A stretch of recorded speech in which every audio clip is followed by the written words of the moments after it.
बिस्मिल्लाहिर्रहमानिर्रहीम अस्सलातु वस्सलामु अलैका या रसूलल्लाह व अला आलिका व अस्हाबिका या हबीबल्लाह अस्सलातु वस्सलामु अलैका या हबीबल्लाह व अला आलिका व अस्हाबिका या नूरल्लाह।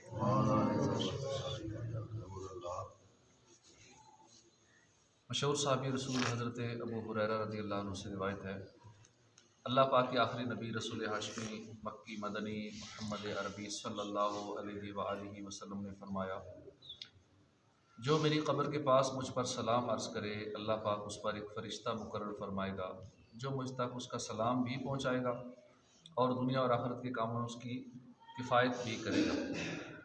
और क़यामत के दिन मैं सलाम पेश करने वाले की शफ़ात भी करूँगा। सल्लल्लाहु अलल हबीब सल्लल्लाहु तआला अला मुहम्मद सल्लल्लाहु अलैहि व आलिहि वसल्लम। बुज़ुर्गों के फ़रामीन अक़वाल हम सुनते हैं। फ़रामीन हज़रत मैमून बिन मेहरान रहमतुल्लाह अलैह, आप फरमाते हैं, नौजवानों, अपनी जवानी और चुस्ती में अपनी क़ुव्वत और ताकत को इताअत इलाही में सर्फ करो, और ए बूढ़ो, अब किस चीज़ का इंतज़ार है। यानी बुढ़ापे में तो और कोई ऑप्शन ही नहीं है सिवाय कब्र की तैयारी करने के, सिवाय इबादत करने के। तो नौजवानों को भी फरमाया कि अपनी ये ताकत है, सेहत है, जवानी है, चुस्ती है, अल्लाह की इताअत में, इबादत में सर्फ करो। फरमाते हैं, मुझे अपनी ज़िंदगी में 1 दिरहम सदका करना इससे ज़्यादा पसंद है कि मेरे मरने के बाद कोई मेरी तरफ से 100 दिरहम सदका करे। इसलिए जितना हो सके अपने हाथों से अल्लाह की राह में खर्च कर जाएं। हमारे मरने के बाद कोई हमारी तरफ से इसाले सवाब करे ना करे, हमारी विरासत में से खर्च करे अल्लाह की राह में ना करे, उनकी मर्ज़ी। हर एक को अपनी पड़ी है, महंगाई का दौर है, भूल जाते हैं, कहते हैं बस ज़बानी कलामी सवाब पहुँचा दो, बाकी जो माली सवाब है खर्च करने वाला वो नहीं पहुँचाते, उससे बचते हैं। इसलिए अपनी ज़िंदगी में अल्लाह की राह में जितना हो सके सदका जारिया वाले काम कर जाने चाहिए। अपनी ज़िंदगी में कोई मस्जिद बना जाएँ, अपनी ज़िंदगी में नेक कामों में हिस्सा डालें। फ़रामीन हज़रत वहाब बिन मुनब्बी रहमतुल्लाह अलैह, दुनिया व आखिरत की मिसाल 2 सौपनों की सी है। एक को राज़ी करोगे, दूसरी नाराज़ हो जाएगी। दुनिया को राज़ी करोगे, आखिरत नाराज़, आखिरत को राज़ी करोगे तो दुनिया नाराज़। अब दुनिया की नाराज़गी बेहतर है, आखिरत नाराज़ ना। बद अखलाक इंसान की मिसाल उस टूटे हुए घड़े की तरह है जो काबिल इस्तेमाल नहीं रहता। जिसने अपनी ख्वाहिश को अपने कदमों के नीचे रखा, शैतान उसके साए से भी भागता है। जो शख्स अमले आखिरत के बदले दुनिया तलब करे, अल्लाह पाक उसके दिल को उलट देता है और उसका नाम जहन्नमियों के रजिस्टर में लिख देता है। मुसीबत मोमिन के लिए ऐसी है जैसे चौपाई के लिए पाँव की बेड़ी। जो किसी मुसीबत में मुब्तला किया गया, यकीनन वह अंबिया किराम के रास्ते पर चलाया गया। मैंने खवारी की किताब में पढ़ा कि जब तुझे आजमाइश में मुब्तला किया जाए, या फरमाया आजमाइश वालों की राह पर चलाया जाए, तो ख़ुद को खुश नसीब समझना, क्योंकि यकीनन तुझे अंबिया किराम और सालिहीन की राह पर चलाया गया है। और जब तुझे नरमी और आसानी की राह पर चलाया जाए, तो यकीनन तेरे लिए अंबिया और सालिहीन के अलावा किसी दूसरे की राह मुंतखब की गई। शैतान को औलाद आदम में ज़्यादा सोने वाला पसंद है, ज़्यादा खाने वाला पसंद है। जिसकी बुर्दबारी उसकी ख्वाहिश पर गालिब आ गई, वो ज़बरदस्त आलिम है। फ़रामीन हज़रत शुमैत बिन अजलान रहमतुल्लाह अलैह, जो शख्स मौत को हर वक्त पेश नज़र रखता है, उसे दुनिया की तंगी और खुशहाली की कोई परवाह नहीं।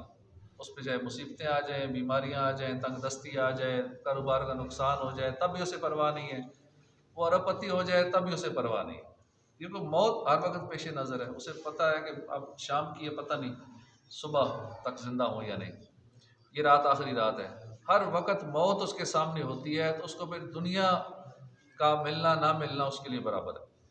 हज़रत उबैदुल्लाह बिन शुमैत रहमतुल्लाह अलैह बयान करते हैं कि मैंने अपने वालिद माजिद हज़रत शुमैत बिन अजलान को फरमाते सुना कि अल्लाह ने मोमिन की क़ुव्वत उसके दिल में रखी है, ना कि उसके अज़ाब में।